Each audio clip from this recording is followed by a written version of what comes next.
Hi, this is Zanae. I'm using character animator because I don't like to show my face on YouTube and stuff like that. I wanted to say the story that happened to me over the weekend. I want to do it unscripted style so I can just let it all out. So you'll see this YouTube video for people who don't feel like reading, or there'll be an official written story to go along with this. And this isn't for my new website. This isn't for clicks. This isn't for attention. This isn't for any of that. A life was lost.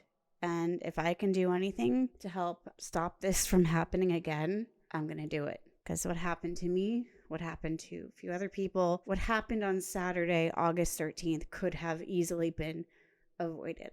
So if anybody who knows me knows that I love Metallica. They are my favorite band. I will travel the world for them. I've traveled to France. I actually technically went to France twice to see them, in the documentary and then live at Hellfest. And there are things even with that where you say, oh my God, I almost died to see Metallica. I got crushed into the barricade. Thought that was going to be it. And experiences like that when you never really had a full near-death experience like that. But this is something else. Anyway, when Metallica announced the shows over the spring to be back in Buffalo and Pittsburgh, there was no question. I was like, I'm going to go. I'm going to go. And I knew some people out in Pittsburgh. And we decided to make it like this really fun trip because when would we get this opportunity? Never. We got the tickets. Everything was going great. And we decided to, do adventures, do something like outdoor activities, like make it a fun time.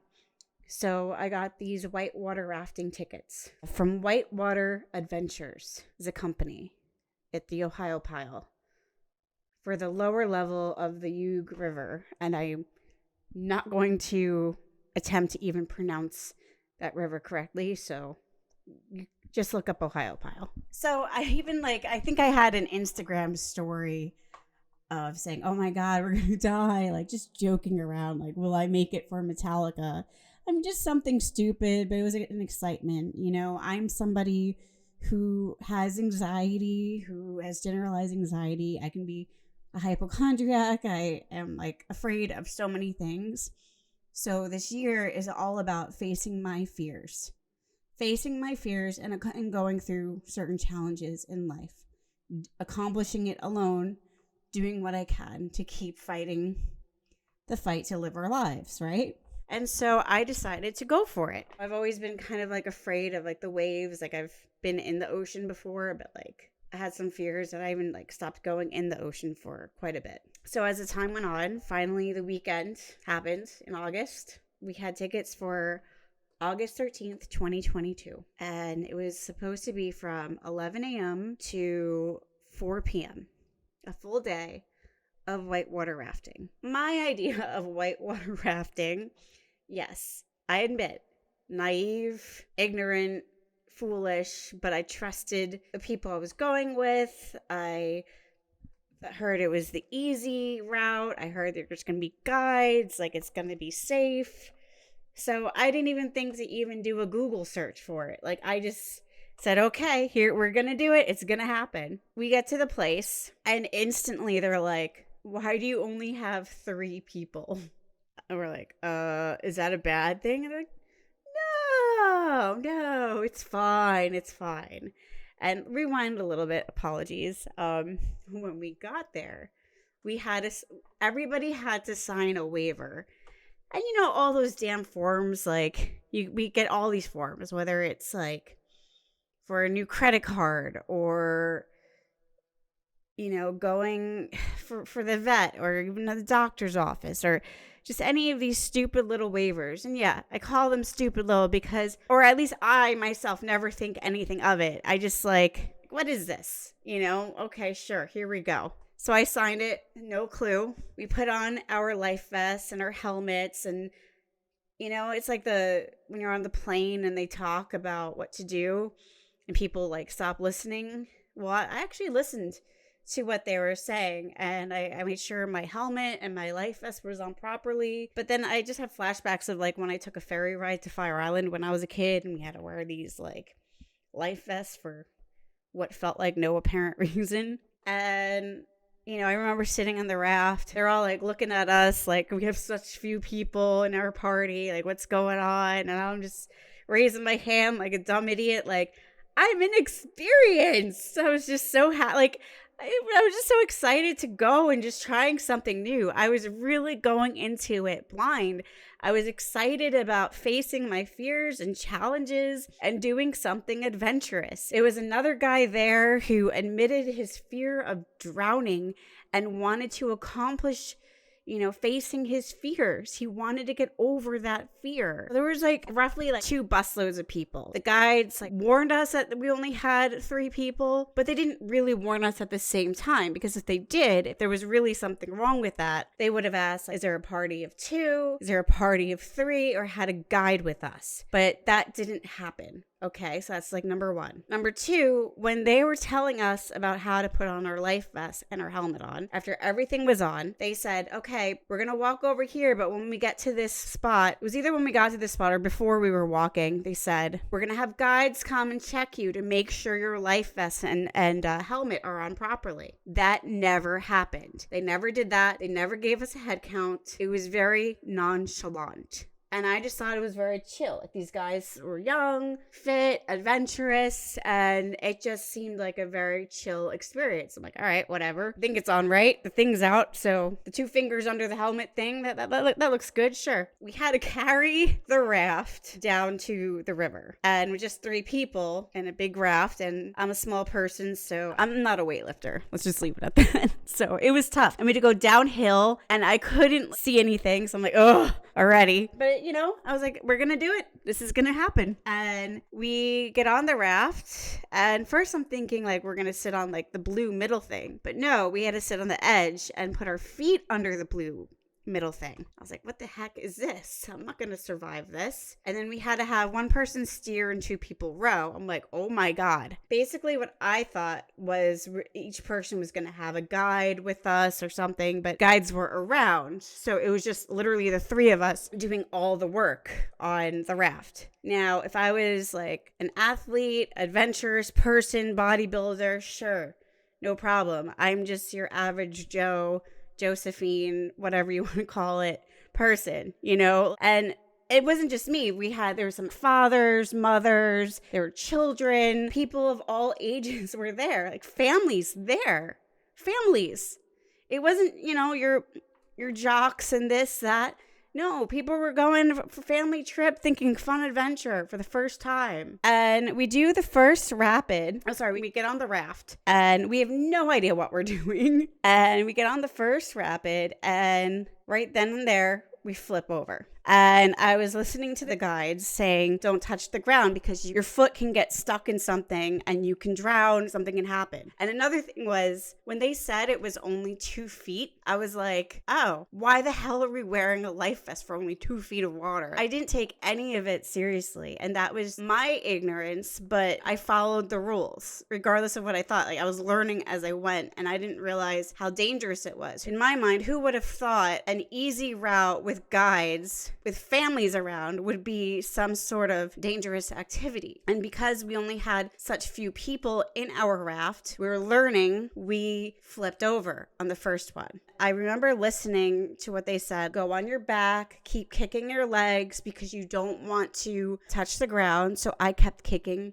and kicking and kicking. Things wasn't well on the first one. It was scary. Eventually, as I'm holding on to this raft, I didn't go under. I think I was fine with that. The life vest worked. I was floating in a bit, but I was kicking. I just didn't know what I was doing. I was kind of handling what how I handle stress, shock, because it was just a new situation for me. So I kept kicking, and finally I got rescued to go up on a raft. After rapid 1, we were kind of ready to go. But I was motivating myself. We were looking forward to this for months. We've never done this before. Let's do it. We decided to continue. Also, we didn't know where the exit was.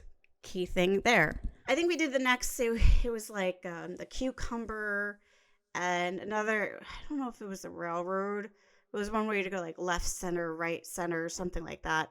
And I mean, I was terrified. I was shaking the whole time. I was rowing for dear life. And I fought through it. We didn't flip those. We came close. And the whole time the raft wanted to flip because there's so few of us. But I kept rowing and rowing and rowing and like acting like my life literally depended on it. So I'm like already terrified. But we made it. We made it. We made it through all of these rapids. And it was starting to feel like, wow, this is actually fun. I was just about to enjoy myself until we're waiting at the side. I look at my Fitbit. Keep that in mind. I look at that and it said 2:04 p.m. on Saturday, August 13th, 2022. 2:04 p.m. Eastern. And they announce the Dimple Rock. They told us the Dimple Rock was class 2. They said it's a tricky one, that you have to be careful, and they're only going to allow one person, one raft at a time. They said that there's going to be one rock where it's going to make you want to flip, but if you lean towards the rock, if you lean somewhere or do something, it won't flip. I was like, our raft has been wanting us to flip the entire time. I have a bad feeling about this. And so I was like, I was just really nervous. I was really paranoid, but I said, Zane, you really gotta stop being afraid. You've been kicking it with these. You can do it. You can do it. And so I really tried to motivate myself. I think we hesitated, letting other people go in front of us and everything like that. So we went and we're rowing and rowing, and we made the first portion of it, but then there was the rock, and we went right into it. It flipped over, and I went on my back thinking I would float, but I went under. The rapids on the Dimple Rock works like a vacuum. It sucks you under. It wants you in that undercut. It wants to kill you. It is dangerous, and I am not exaggerating. And I went under, and I remember thinking, oh wow, I'm drowning. I am drowning. And I had a few days to process this, and you act okay when you're there because other people were there. Now that I'm home alone, I'm processing everything. My choice was either to continue to drown or to take a risk and stand up. I don't know what happened. I don't know. It was just a moment. Just all you have is a moment, and that moment could have taken my life away, or it could have taken my life away. I thought I was going to die, and I don't know how, but I stood up. And I'm not a religious person, but it was an act of God or my Father or the universe or something. There was a flat surface in front of me. I don't know how far under I was. I could have been under 2 inches, 2 feet. I don't know. I just knew I couldn't breathe, and I was swallowing the river water. And I stood up, and all of a sudden, I have no idea what's going on. The guide said, "This is a good spot. Stay right here." It's okay. So I look up, and there's the rock with the rapids. The water just keep coming, trying to push me off to kill me. And I'm holding on. I'm freezing because the water was pretty cold. I mean, it's okay once, but when you have this water shooting at you, you start to shiver a bit. And I'm holding on, and I also look up, and more rafts, are coming up to all it would take was one person, one raft to shoot me off and literally kill me. And so I had that fear too. And I'm trying to talk to the guide. I'm because he's in the kayak, and I'm just why can't I hold on to you? You said we could hold on to this. He's no, you got to take the rope. I'm no, I know myself. I'm not taking that rope. That will kill me. I'm not taking that rope because I know how I swim. I hold my nose, and I knew if I went back in that water, it would have sucked me under, and the water would have gotten in me, and I would have drowned again. And you don't want to drown. You don't want to drown on your way out. It is this fucking terrifying thing. I said, I'm not taking that rope. And the guy's no, you have to grab onto it. You have to grab onto it and go on your back. I'm no, I am not doing that. I am not taking that rope. No, I am not. And so what happened after that, there was a little distraction because, before this, I was where's my party? Where's my party? And they say, it's okay. Your friends are safe. They're on land waiting for you. So here I'm thinking, once I get rescued, that's it. We're leaving. We're done. We're done with this. Okay? And I didn't know what to do. And all of a sudden, more people fell off their raft and fell underneath the same thing. But when they got up, I don't know if they were standing. I have no idea. They weren't underwater. And the rescue team grabbed them right away. They were able to save them right away. So I wasn't as lucky. And other people were far off than me, too.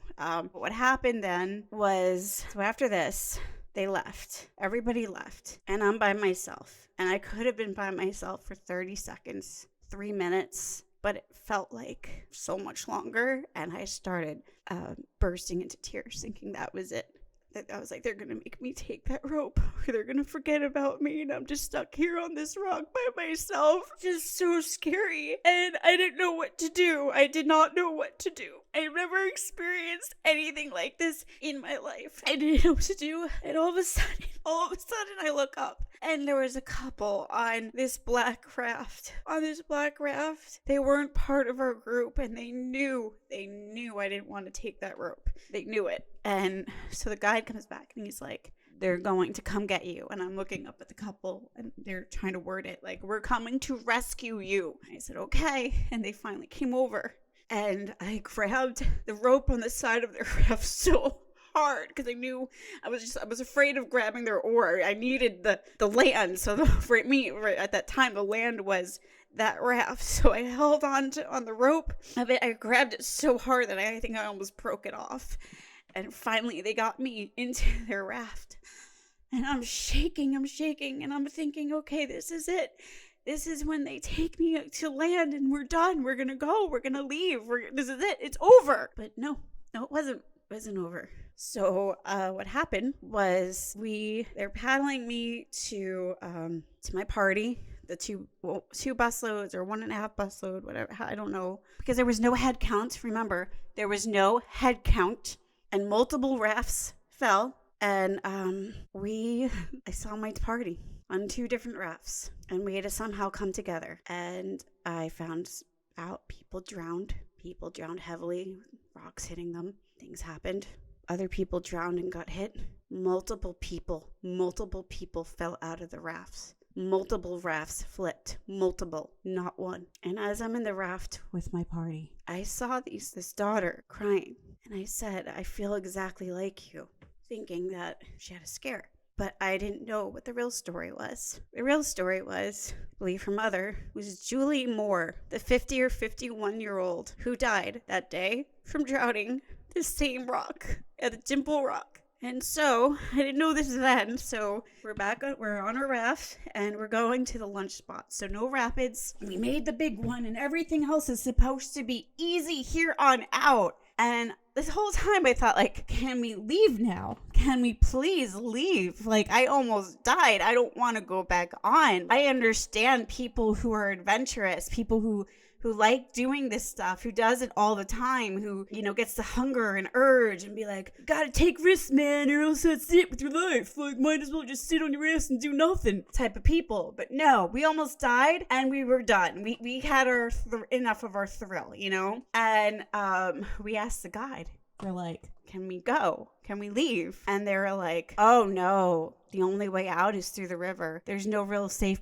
exits around here. I'm so sorry. I felt trapped. I was traumatized. I didn't know what to do. And we get to the lunch spot. And here I'm like, okay, do I risk getting eaten by bears in the middle of the woods? Or do I wait to die in the river? And then people are like, there's poison ivy too over here. I'm like, oh, great. There's also poison ivy risk. So what the hell do I do? Poison ivy, bears, river, death. I'm just like, I don't know. And we're waiting. We're standing there for a while waiting for lunch. While we're waiting there, we're realizing things. This is irrelevant compared to what happened, but I realized I lost my Fitbit. My Fitbit must have fallen out of on the Dimple Rock.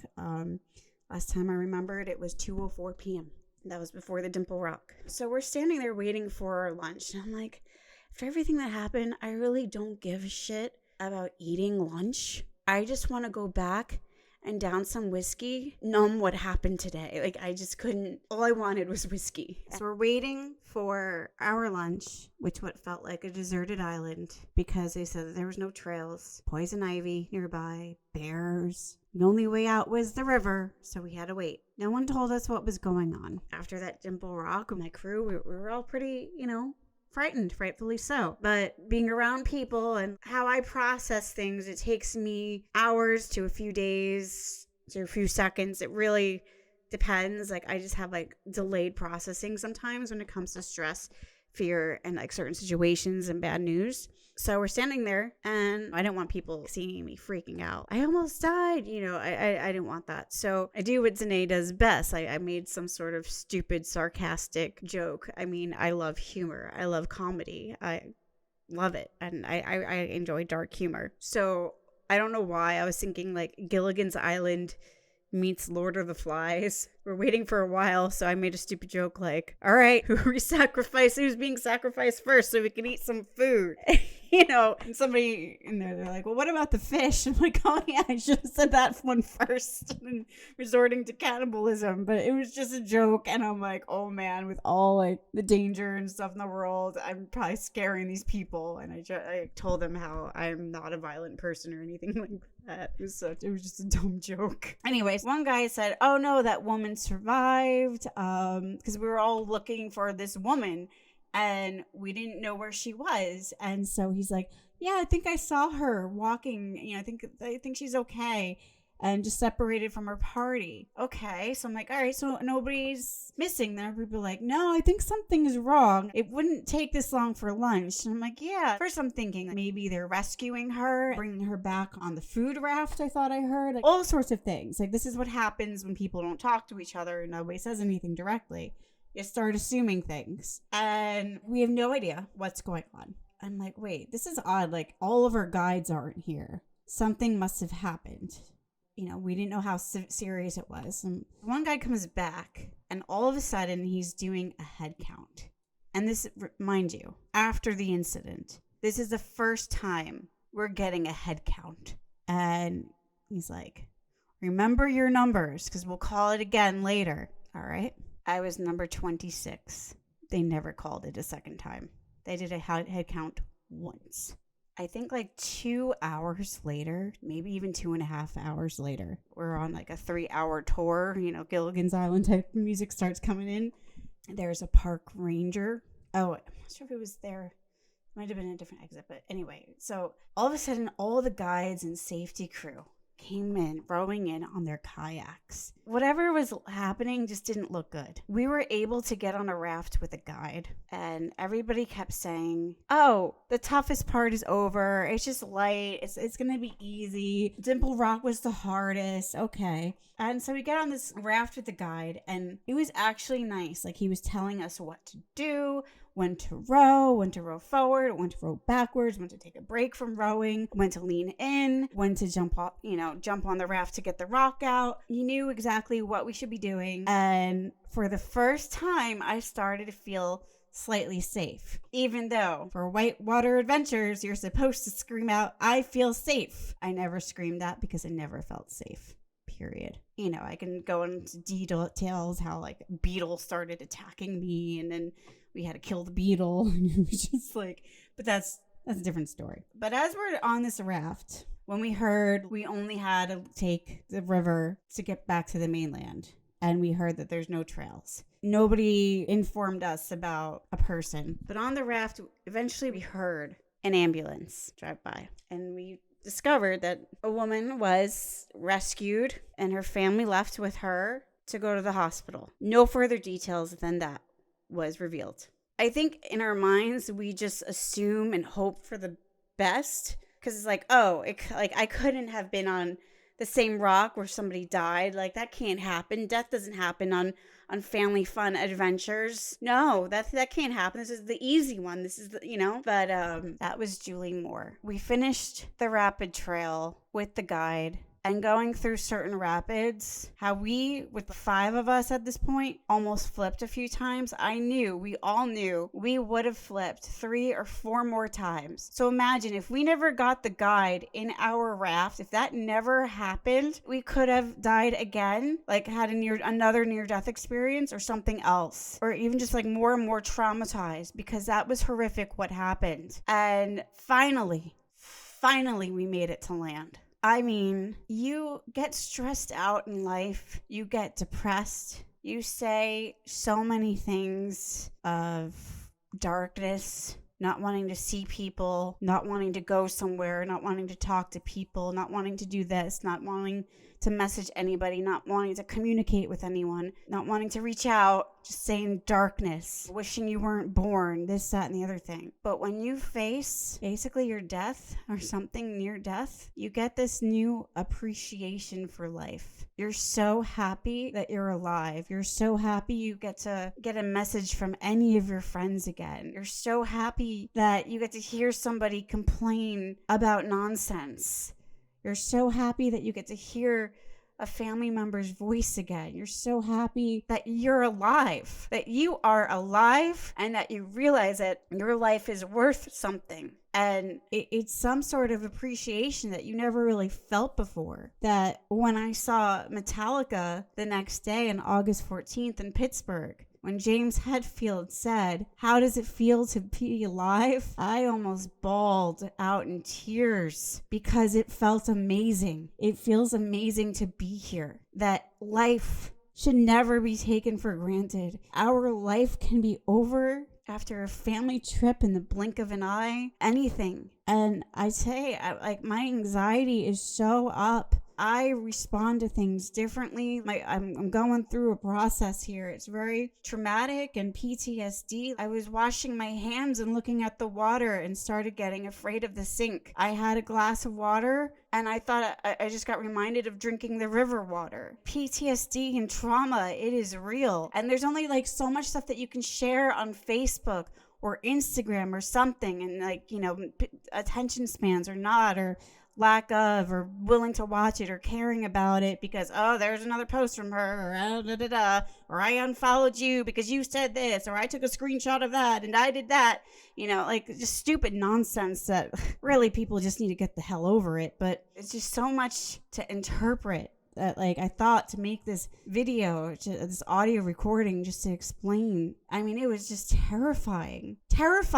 I wouldn't want anybody to go through this. So what happened is I realized Dimple Rock, I did my research after the fact. As a journalist, I should know better to do your research first, but I trusted the people, easy, okay, guides. Didn't think anything of it. I never done this in my life. And Dimple Rock is one of the top 5 most dangerous rapids in the country. It may be on the easy, low trail, but the undercut and how it works like a vacuum is what makes it dangerous. It makes it so dangerous. It has killed over 23 people in 40 years. And my guess is it's probably killed even more than that. And it's injured probably a hell of a lot more. And I can guarantee I am not a statistic here. They did not report my experience and my friend's experience and the other people in my crew's experience, and who knows how many other people's experiences that did not get reported, that you just continue going on the raft like nothing happened. You didn't almost die. It's one thing if you're an adventurer person that you've had this experience and you love, you get a thrill from it, but it's another thing if you're just some person just trying this for the first time and or having no experience. Completely different mindsets. It was scary. It was so scary. And I read over the years people wanted to get rid of Dimple Rock, but you don't want to, and I agree with this, you don't want to get rid,